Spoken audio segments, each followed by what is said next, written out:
Filipenses capítulo 4. Hoy vamos a terminar este viaje por la carta a los Filipenses después de un año. Nos visita Oscar Morales.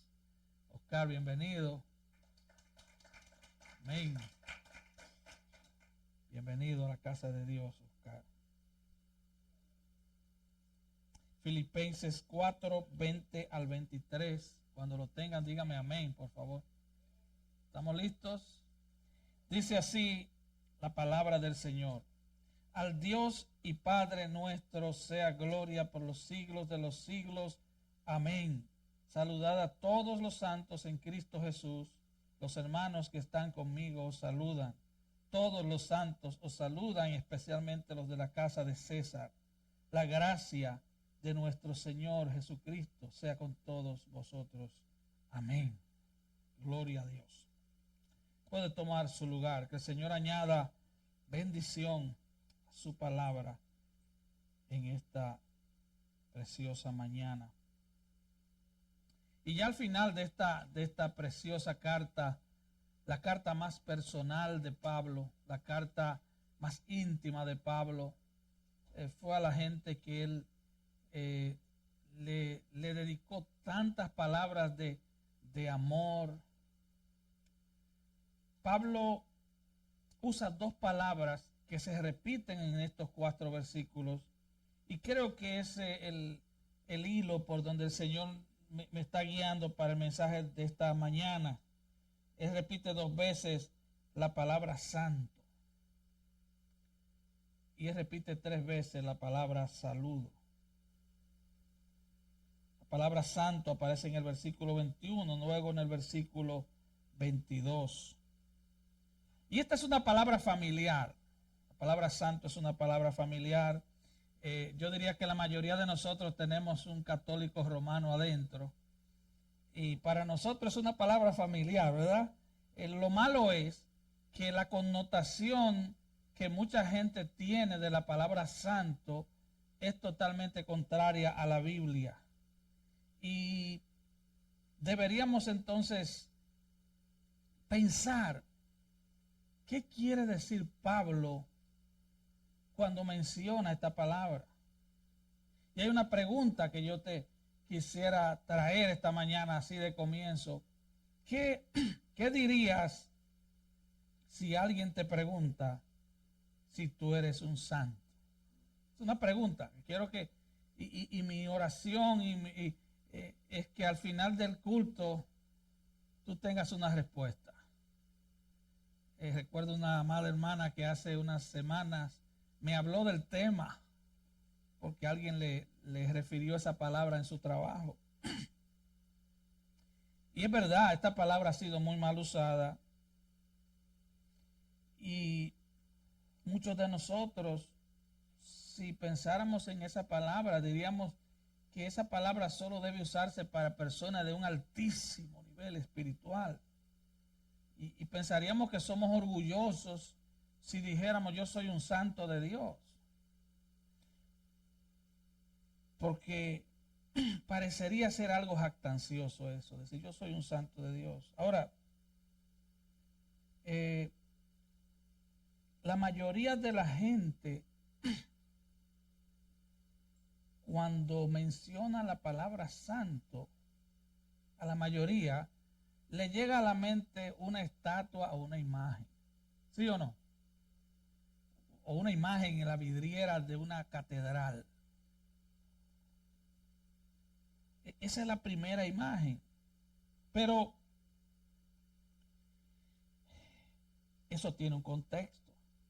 Por ejemplo, en la teología católica, que de hecho los católicos tienen casi el monopolio de la palabra santo. Es raro en el ambiente evangélico que se menciona esa palabra. En la teología de ellos, un santo es un superhombre o una supermujer. De hecho, la teología católica dice, y cito, un santo es uno que ha exhibido una devoción insuperable por Cristo. una persona que ha exhibido una devoción insuperable. Entonces, si tú vienes del contexto católico y tú te encuentras con esta definición en tu cabeza de que un santo es una persona de una devoción insuperable por Cristo, es imposible que tú pienses que tú eres un santo de Dios. Porque diría, no, yo no llego a ese nivel, yo no me quedo corto ante esa definición.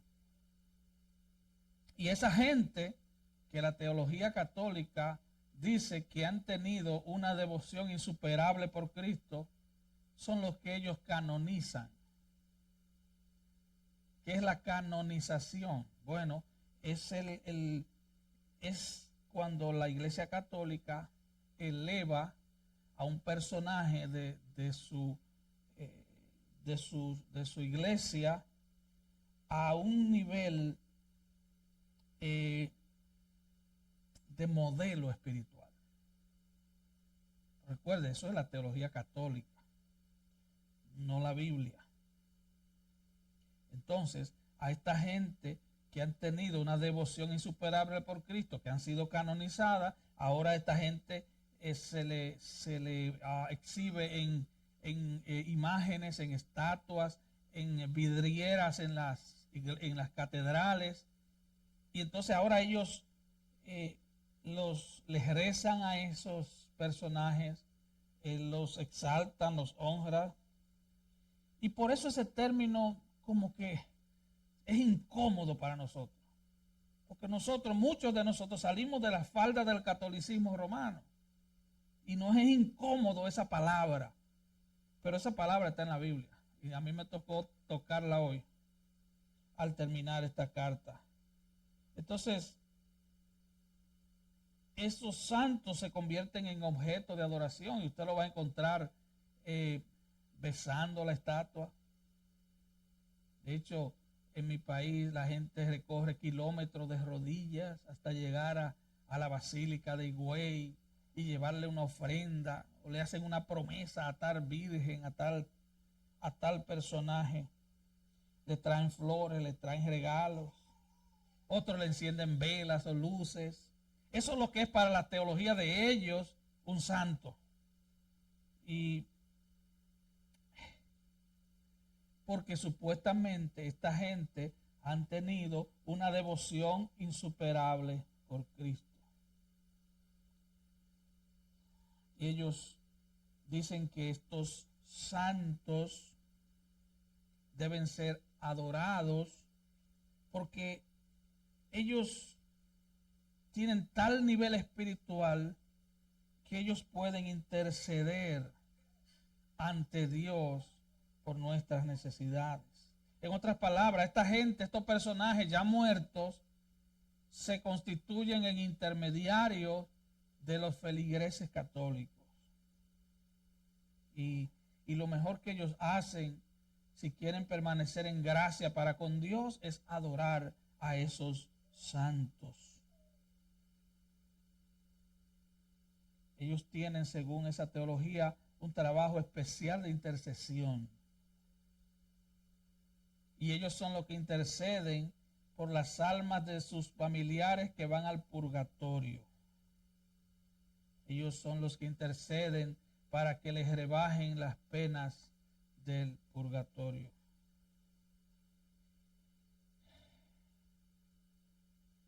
De hecho, vas a ver en las iglesias católicas velas, luces, y esa oración continuará porque ellos interceden constantemente por sus almas. Eso es lo que ellos dicen que es un santo. Por cierto, el purgatorio es un lugar imaginario, no existe. No hay evidencia ni bíblica ni histórica de que ese lugar exista. Además, en 1 Timoteo 2:5, Pablo le dice a Timoteo, porque hay un solo Dios y un solo mediador entre Dios y los hombres, Jesucristo hombre. Un solo Dios y un solo mediador, es Cristo. Así que no queremos que nadie nos mire como si fuéramos estatuas, ¿verdad que no? Ni que nos mire como cuadros o como adornos en las vidrieras de la iglesia. Y toda esa teología hace que nos sintamos incómodos con la palabra santo. Pero, a pesar de toda esa desinformación,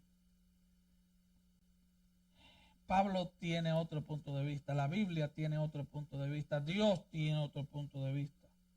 Pablo usa la palabra santo en esta carta, en sus cartas, 60 veces. Así que algo que se repite 60 veces en 13 cartas, debería llamarnos la atención, porque él repite que somos santos, que los creyentes son santos. Y cuando usted nota esa palabra, él se está refiriendo a cristianos comunes y corrientes. Él no se está refiriendo solo a diáconos, a pastores. Él se refiere a cristianos comunes y corrientes. Veamos el versículo 21. Dice, saludad a todos los santos en Cristo Jesús. Y el 22, todos los santos os saludan. De hecho, la carta en sí comienza con este texto. Pablo y Timoteo, siervos de Jesucristo, a todos los santos que están en Cristo Jesús, que están en Filipos, con los obispos y los diáconos. De plano, aquí Pablo comienza identificando a todos los miembros de la iglesia de Filipos como santos. Santos. No solo los diáconos y los pastores. Un niño, cuentan que un niño le dijo a su madre que los santos son figuras a las cuales se le prenden luces. Entonces, había un niño cerca y él le dijo, no, los santos son personas que dejan que la luz brille a través de ellos. Esa sería una buena definición. Un santo es aquel a través, no que le prenden luces, sino que la luz de Cristo brilla a través de ellos. Así que esta palabra santo en el griego es hagios, significa separado. De hecho, hemos cantado en esta mañana que Dios es santo. Sabemos que Dios es santo. Sabemos que el único atributo de Dios que se repite 3 veces es santo, santo, santo. En ningún lado de la Biblia usted ve que se dice que Él es amor, amor, amor. O que Él es ira, ira, ira. No, se repite 3 veces la palabra santo. Y esta palabra significa estar separado. ¿De qué está Dios separado? Dios está separado del pecado. Es por eso que se repite 3 veces. Porque quiere decir, Él está absolutamente separado del pecado. Y si la aplicamos a nosotros es exactamente lo mismo. Santo significa ser separado del pecado para Dios. Lo cual es una definición de un cristiano común y corriente. Un cristiano común y corriente es uno que ha sido separado del pecado, del amor al pecado, para amar a Dios y obedecer a Dios. Es sencilla. La palabra santo es uno que ha sido separado del pecado. Así que cualquiera. Estoy hablando de alguien que se convierta en esta mañana como uno que tenga 50 años en el Evangelio. Ha sido separado del pecado para Dios. La Biblia le llama santo. Y Pablo dice, saludad a todos los santos en Cristo Jesús. Y aquí hay algo importante, porque tú no puedes ser santo si no estás en Cristo. Y Pablo repite esta frase en Cristo muchísimas veces. Estamos en Cristo. O sea, no solo creemos en Cristo. No es algo meramente intelectual. No solo creemos que Él vivió, que Él murió, que Él resucitó. No solo creemos que Él fue a la cruz. No solo creemos que Él vendrá de nuevo. Sino que estamos en una unión viva con Cristo. Cada creyente está unido a Cristo. Colosenses 3 dice que nosotros estamos escondidos con Cristo en Dios.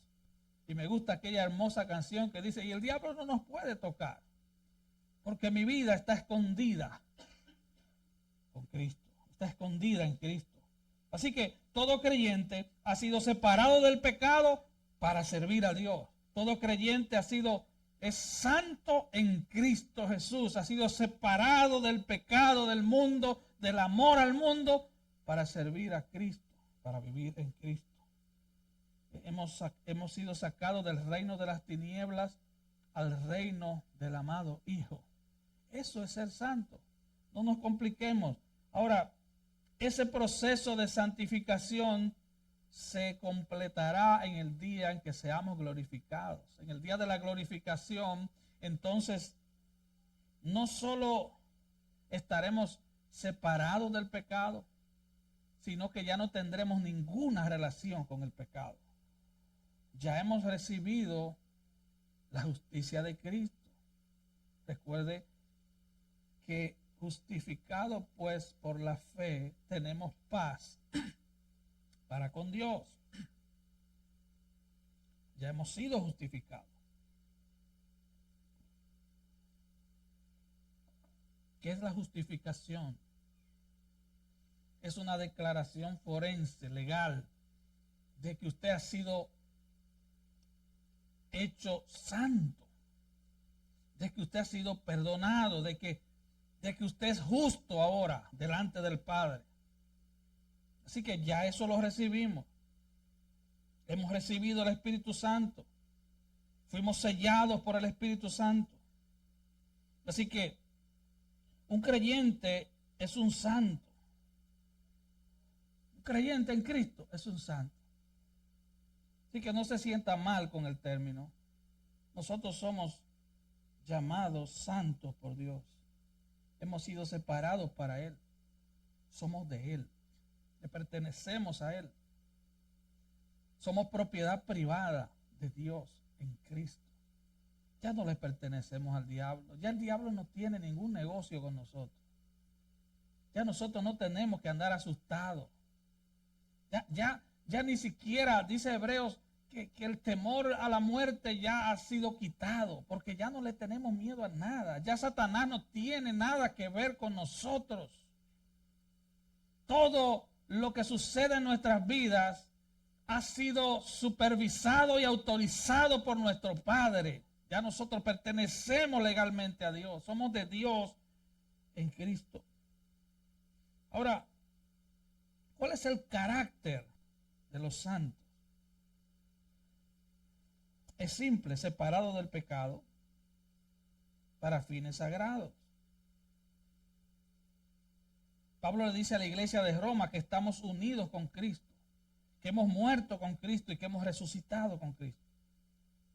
Y a los Gálatas le dice, estoy crucificado con Cristo y ya no vivo yo.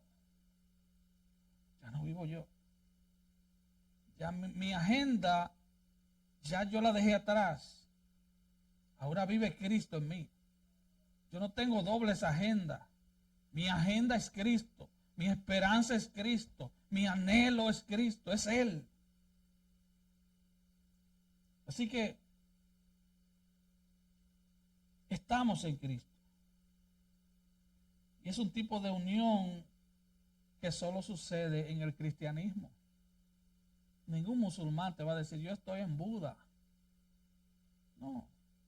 Pero nosotros estamos en Cristo. Nosotros pertenecemos a Cristo.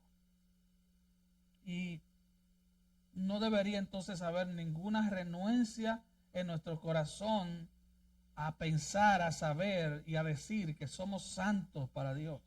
Escucha bien, no la debería. A menos que tú no te avergüences de llevar ese título porque no estás viviendo como un santo. ¿Me entendió?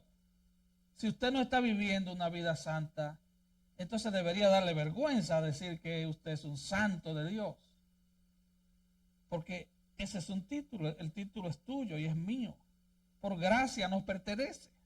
¿Estamos entendiendo? Por gracia nos pertenece, es nuestro.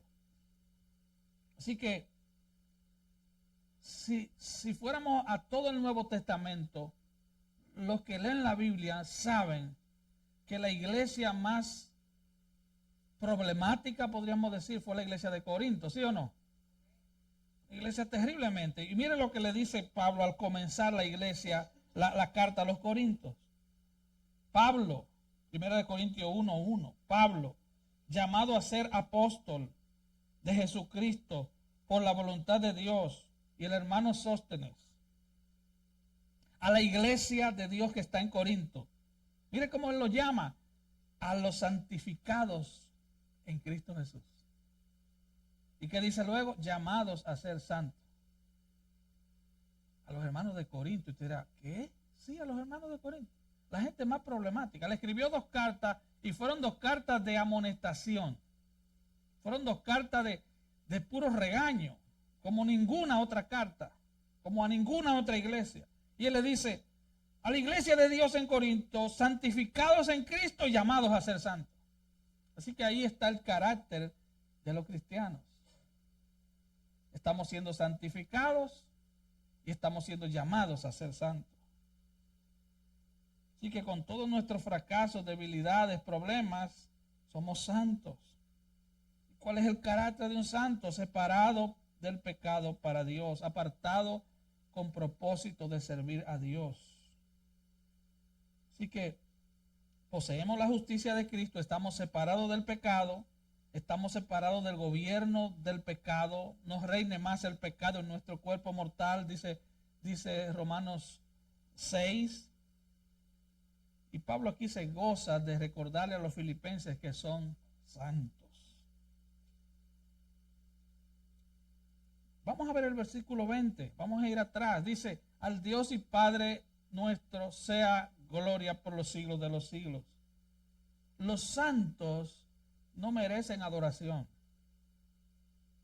Entienda bien, los santos no merecen adoración, los santos son adoradores. Al Dios y Padre sea gloria, no a nosotros, dice el salmista, no a nosotros, sino a tu nombre da gloria. Así que los santos son adoradores, son conocidos porque son separados del pecado, son conocidos porque adoran a Dios. Y este versículo 20 es lo que en teología se llama doxología. La palabra doxo significa gloria.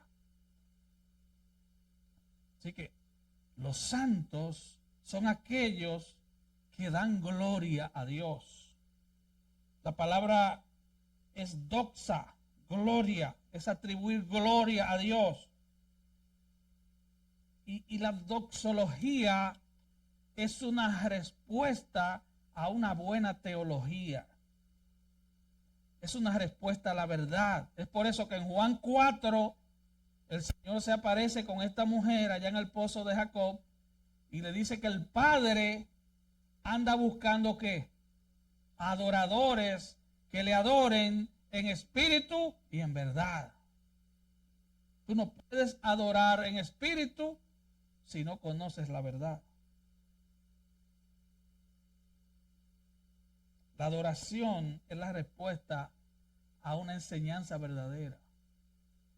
Muchas veces pensamos que idolatría solamente es adorar una imagen. Que idolatría es adorar una estatua. No, hay muchas formas de idolatría. Tú puedes ser cristiano y aún así ser idólatra.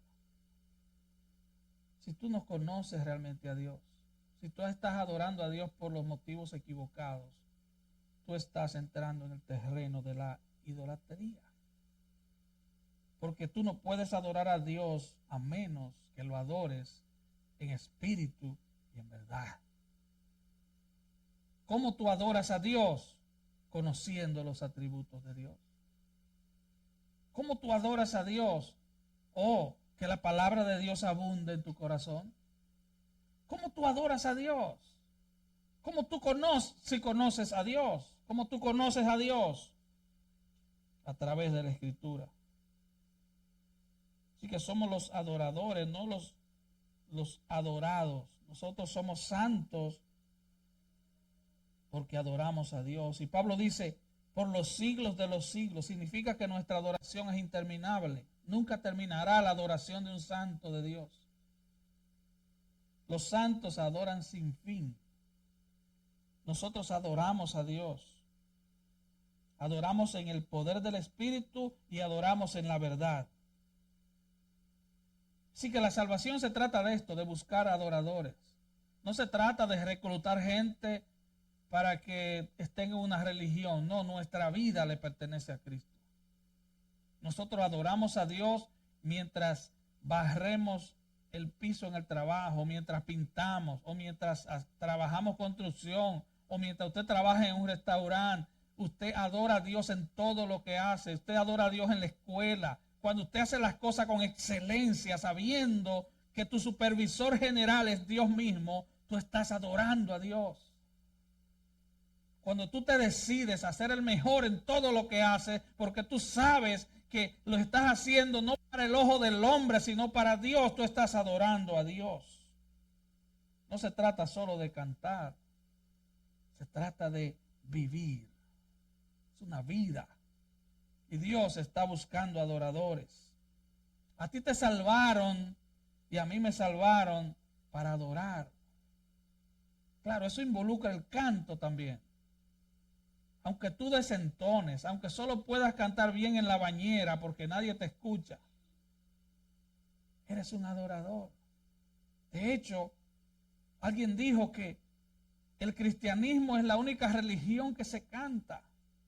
Los cristianos cantamos, debe ser parte incluso de nuestra disciplina como creyentes. Mientras el mundo está quejándose por todo, mientras el mundo está echando pestes por la boca, nosotros cantamos a Dios. Nosotros estamos alegres. Las circunstancias no son nuestros amos. Nosotros no somos esclavos de las circunstancias. Los cristianos somos adoradores porque nuestra fe está fija en Cristo. Nosotros no dependemos de que gane un gobernante o pierda un gobernante. Nosotros no dependemos de eso. Nosotros dependemos de un rey cuyo trono es inconmovible. Dependemos de él. Somos adoradores y adoramos a Dios en espíritu y en verdad. Así que fuimos salvos para adorar. Y él dice al Dios y Padre, oiga, usted no está adorando a un personaje lejano.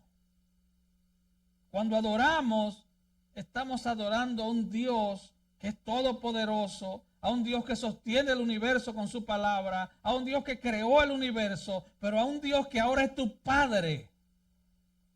¿Usted puede entender eso? Dios es tu Padre.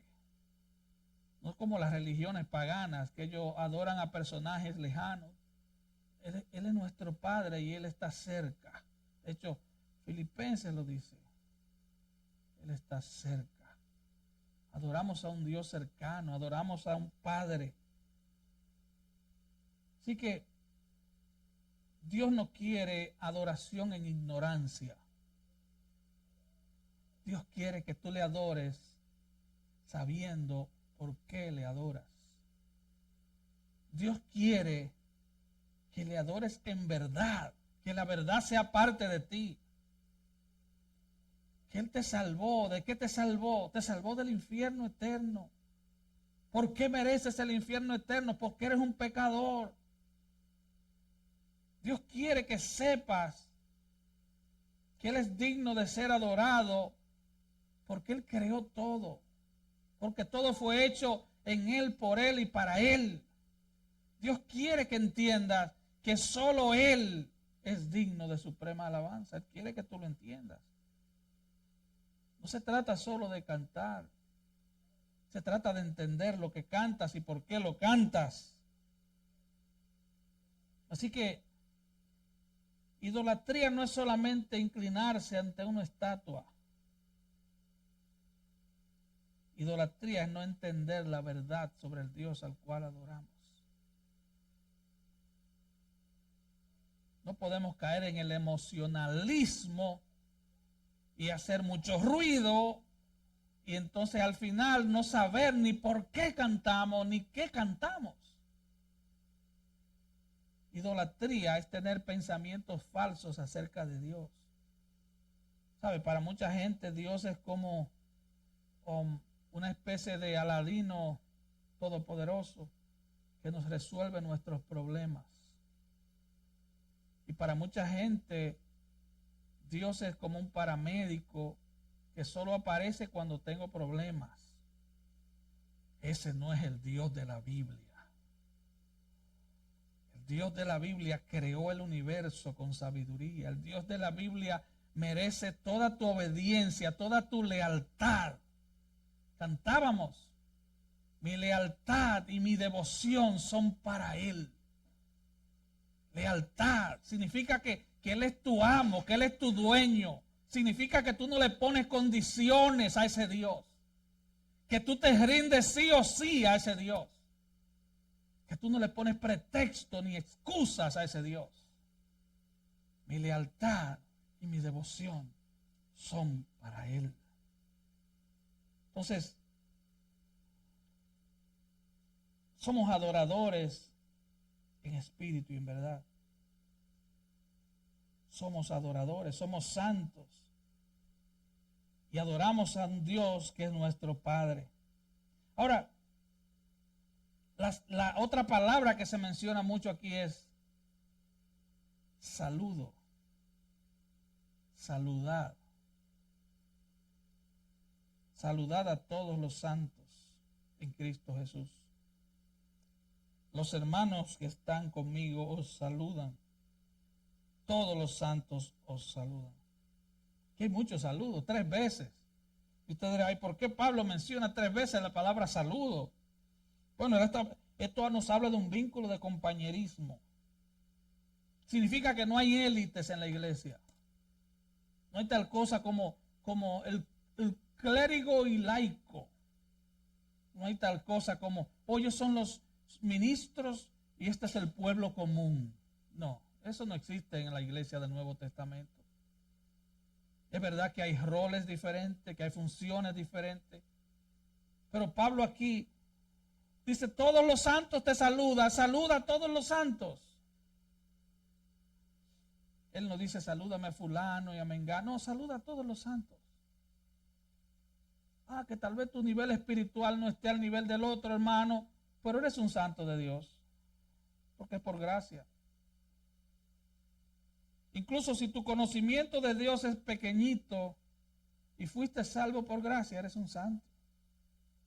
Incluso si estás batallando contra un pecado, eres un santo de Dios. Eso es lo que la Biblia dice. Bueno, estás batallando. Porque si no estás batallando, entonces tal vez tu conversión no sea real. Pero si estás batallando y estás ganando y estás batallando y estás en el terreno de la oración y de la Biblia batallando contra ese pecado, eres un santo. Pero aquí no hay tal cosa como fulano es más alto que fulano. No podemos elevar a alguno por encima de otros. De hecho, esto es lo que Pablo buscaba en Filipenses 2. Por tanto, si hay alguna consolación en Cristo, si algún consuelo de amor, él dice, completad mi gozo sintiendo lo mismo, teniendo el mismo amor, unánime, sintiendo una misma cosa. Y él dice, nada hagan por contienda o por vanagloria, antes bien con humildad, estimando a cada uno a los demás como superiores a sí mismos, no mirando cada uno por lo suyo, sino también por lo de otros. Esa es la comunión de los santos. Yo no creo que yo sea superior a nadie. Al contrario, yo debería pensar que soy inferior a los demás. Yo sé que eso es contracultural. Claro. En un mundo que te dice, cree en ti mismo, supérate y vence a los demás. La Biblia dice todo lo contrario. Jóvenes, la Biblia dice todo lo contrario. La Biblia dice, preocúpate por el bienestar de los demás antes que por tu propio bienestar. Y dice, con humildad estima a los demás como mejores que tú. Eso es compañerismo. Y Pablo aquí con estos 3 saludos está diciendo eso. Oigan, humíllense unos a otros. Ámense unos a otros. Un santo no es alguien que es un superhombre o una supermujer. Un santo es alguien que se ha separado del pecado para Dios. Un santo es uno que está en Cristo. Un santo es uno que mira a los demás como mejores que sí mismo y vive para los demás. Eso es un santo. Entonces, si mi hermano es un santo de Dios, yo tengo que verlo con la dignidad que Dios ha puesto en él o en ella. Si mi hermano o mi hermana es un santo, una santa de Dios, ¿quién soy yo para decir que es otra cosa? Ahora, no vaya a pensar que santo significa perfecto. Pablo dijo, yo todavía no lo he alcanzado. No es que yo sea perfecto. No, yo lucho por alcanzar aquello para lo cual fui alcanzado por Cristo. Y usted dirá esta mañana, es que me falta tanto. Bueno, te falta, pero estás en el camino. Te falta, pero si has nacido de nuevo, eres un santo de Dios. Y estás en el camino. Así que no hay élites. Saluda a todos los santos en Cristo Jesús. No solo a los pastores, no solo a los diáconos. Él dice saluda a todos los santos. ¿Por qué? Porque todos los cristianos somos santos. Entonces, Él quiere que todos los hermanos, nombre por nombre, persona por persona, reciba el saludo del apóstol Pablo. Él manda una carta escrita, tal vez con Epafrodito, y esto es lo que dice, saluda a cada uno de ellos, salúdalos, son santos. Ninguno de ellos tenía una estatua, eran personas como usted y como yo. Es más, muchos ni sabían leer ni escribir, pero eran santos de Dios. Así que eso nos habla de confraternidad. Dios, hermanos, no quiere que en la iglesia hayan niveles de personas. No. Dios no quiere que alguien sea, él es el ungido de Dios. Yo le he contado antes que en una ocasión fueron un grupo de iglesias y pastores a una conferencia de esas que hacen, y entonces llegó un super ungido, y entonces alguien dijo, no lo toquen, no toquen al ungido, no se acerquen. No se acerquen, porque la unción te mata. Y entonces había un boricua de esto de allá, del campo, y le dijo, ¡a rayo! Pero a Jesús lo tocaban y se sanaban, y a este nadie lo puede tocar porque lo mata.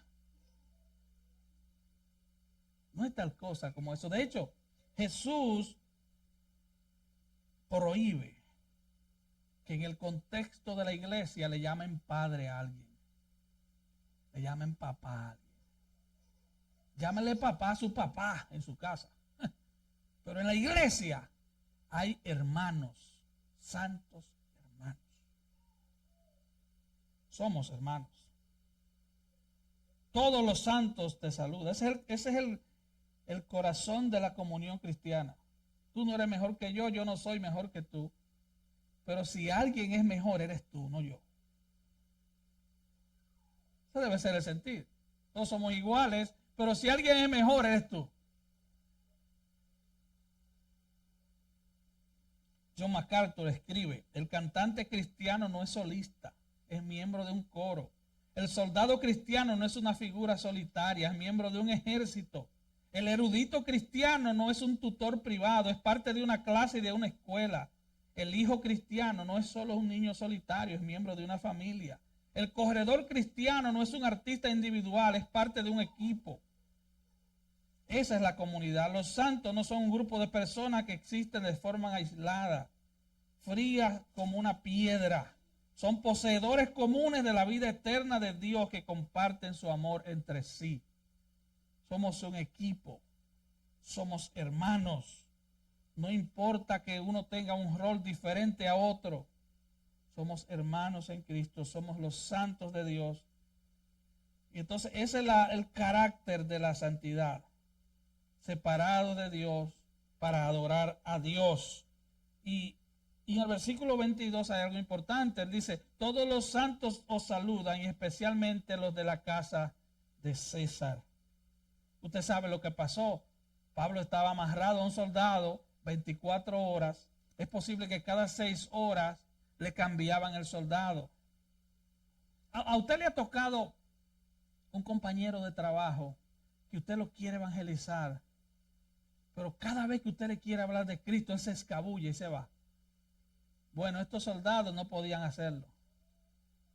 Al fin y al cabo, quienes estaban amarrados a Pablo eran los soldados, porque él comenzaba a hablar de Cristo y ellos no podían irse. Y entonces aquí él dice, los hermanos, los santos, especialmente los de la casa de César, te saludan. Ahí habían soldados, ahí habían empleados del gobierno.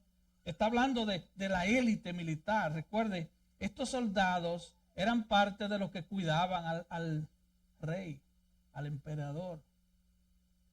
¿Se imagina? Ahora el servicio secreto del imperio más grande ha sido minado por cristianos. Yo me imagino que muchas madres o familiares de estos soldados estaban orando por estos hombres o por estos empleados de oficina del palacio de Roma. Estaban orando y el Señor le envía a Pablo preso. Lo mismo que pasa con Lester. Yo me imagino gente ahí que hay madres orando, hay padres orando. Señor, envía a alguien. Usted no ha orado así por un hijo que está lejos. No solo lejos de Dios, sino lejos físicamente de usted. Y usted dice, Señor, envía a alguien allá. Envía a alguien donde mi hermano a México. Envía a alguien donde mi hermano a Perú. Envía a alguien que le predique el evangelio. Bueno, aquí está Pablo. O mejor dicho, ¿a quién están estos soldados amarrados al gran apóstol Pablo? Y viene uno y por 6 horas recibe el evangelio. Y luego le dice al otro, tú no sabes lo que me ha pasado.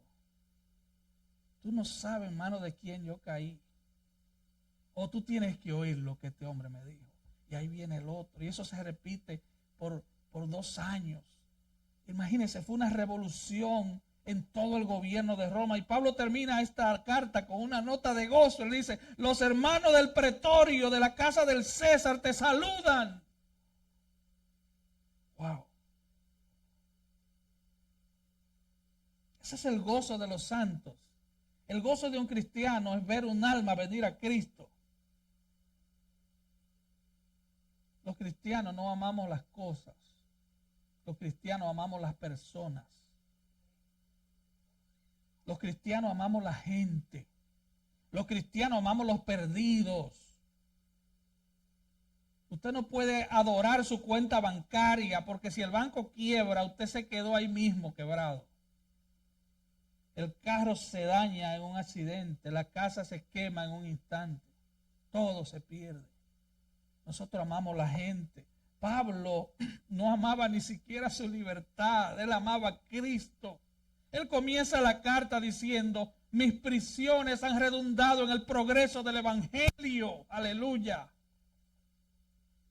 Cuando yo escucho al hermano Lester decirme esta mañana, con gozo, decirme, la gente está viniendo a los cultos. Estoy predicando todos los miércoles. Y cuando estuvo preso la otra vez, su pregunta fue, ¿por qué capítulo vas en el Evangelio de Juan? Porque te estoy siguiendo desde aquí. Ya no vivo yo. Si tú eres un santo de Dios, pídele al Señor que te consagre, que te aparte para Él. Oh, hermano, no es posible que el borrachito de la esquina que se toma 2 cervezas tenga más gozo que tú, que tienes a Cristo. No es posible que el mundo vea al tipo que sale del bar gozoso y tú siempre estás como que te bautizaron con limón. No es posible. Y tú dirás, las pruebas que tengo. ¿Quién no tiene pruebas? El impío tiene pruebas y él cree que va a ahogar sus penas en el licor. Y usted sabe, las penas aprendieron a nadar y no se ahogan nada. Nosotros vamos a Cristo. Y aunque no anhelamos las tribulaciones, nos gozamos en la presencia de Dios. Nos gozamos en que pertenecemos a Cristo. Tenemos una esperanza que ellos no tienen. Así que Pablo se goza de que esta gente haya venido a Cristo. Ahora el versículo 23 dice: la gracia de nuestro Señor Jesucristo sea con todos vosotros. Amén. Él termina con broche de oro esta carta. Porque si hay algo que necesitamos es gracia. Es verdad, fuimos salvos por gracia. Pero ese no es el final de la gracia, ese es el comienzo de la gracia. Necesitamos la gracia hasta poder levantarnos de la cama. Tú no merecías la gracia cuando fuiste salvo. No la mereces para seguir caminando, pero Él nos da la gracia. Es por gracia. Pablo dijo en una ocasión: yo he trabajado más que ellos, pero no yo, sino la gracia de Dios en mí. Y luego dice: y su gracia no ha sido en vano para conmigo. La gracia eres un santo de Dios por gracia. Tú existes por la gracia de Dios. Tú no moriste en ese accidente por gracia. La gracia de Dios te guardó en medio de una enfermedad. La gracia de Dios te sigue cuidando. Yo decía el domingo que todas las millas que tiene mi carro y él corre como nuevo, eso es gracia. Es gracia, hermano. La gracia de Dios, la Biblia le llama multiforme gracia. Tiene muchas formas, muchas formas. El Señor tiene todos los medios. Hermano, si tu oración está pobre, recuerda esto: Dios tiene todos los medios para bendecir a sus hijos. Tú le perteneces a Dios.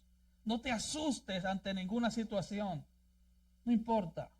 La gracia de Dios es mayor que el dictamen de un juez. La gracia de Dios es mayor que el diagnóstico de un médico. Ninguna situación va a venir a tu vida sin la aprobación de Dios. Es la gracia de Dios. Así que Pablo termina deseándole gracia. Gracia. Y Pablo termina todas sus cartas hablando de gracia. Primera y segunda de Corintios, Gálatas, Efesios, Colosenses, primera y segunda de Tesalonicenses, primera y segunda de Timoteo, Tito, Filemón. Cada uno termina con gracia. Gracia y paz sean a vosotros. Él termina así. Y ese es el recurso todopoderoso que tenemos a nuestra disposición. Recursos de gracia para poder seguir, para poder caminar. Usted viene mañana, pero mañana usted y yo vamos a necesitar de su gracia.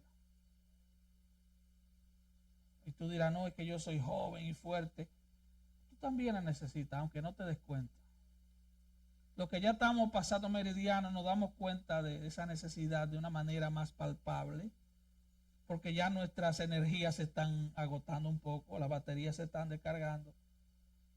Pero todo creyente, todo santo, toda santa de Dios necesita de la gracia. Y este es el tema de esta carta. Él nos habla como santos, merecedores de la gracia, no merecedores de la gracia, pero recipientes de la gracia, quise decir. Y él comienza diciendo que es un esclavo de Cristo. Él se refiere a los cristianos como santos de Cristo. Cuando él habla de que está preso, él dice que él es un preso de Cristo. Cuando él habla de la vida, dice que vivir es Cristo. Cuando él habla de la muerte, dice que morir es Cristo. Cuando él habla de que vivamos una vida piadosa, dice que vivamos como Cristo. Cuando pide que tengamos pensamientos adecuados, dice que tengamos la mente de Cristo. Cuando habla de esperanza y deseo, dice que tengamos nuestra esperanza en Cristo.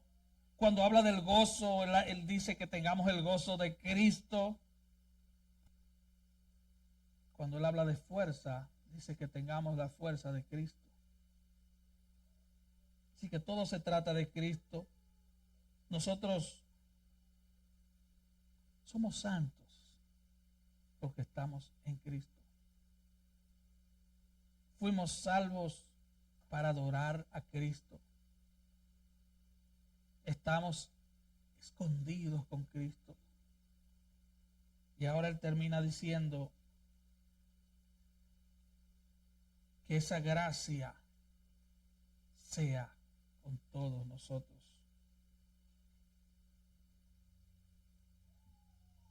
Fuimos llamados por Cristo. Fuimos salvos por Cristo para tener la mente de Cristo, para vivir para Cristo. No me hables de que eso es fanatismo. Cuando estabas en tus pecados, tú amabas tu pecado, tú te deleitabas en tu pecado. No había hora del día o de la noche en que no pensaras en tu pecado. El pecado gobernaba tu vida. Ahora tu vida la gobierna Cristo.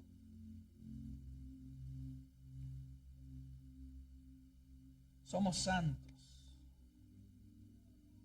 Aunque todavía no hemos llegado a lo que deberíamos ser, nos estamos moviendo hacia esa dirección. Tú eres un santo de Dios. Si eres cristiano, eres un santo de Dios. Has sido apartado para Él. Has sido apartado para adorarle. Nada debe ser más importante en tu vida que Cristo, porque fuiste apartado para Él. Recuerde, el cielo gobierna. El cielo gobierna. No es la tierra, es el cielo. El cielo gobierna, Cristo gobierna. Tú eres del rey, tú eres un súbdito de ese rey y ese rey está gobernándote. Dejemos entonces toda rebeldía y dejemos que el príncipe de los pastores nos pastoree, nos gobierne, nos lleve a verdes pastos y que nuestra vida se consuma en la adoración a Él. Que nuestra vida literalmente se consuma en la adoración a Él. De las añadiduras, Dios se encargará. ¿Se recuerdan el 4:19?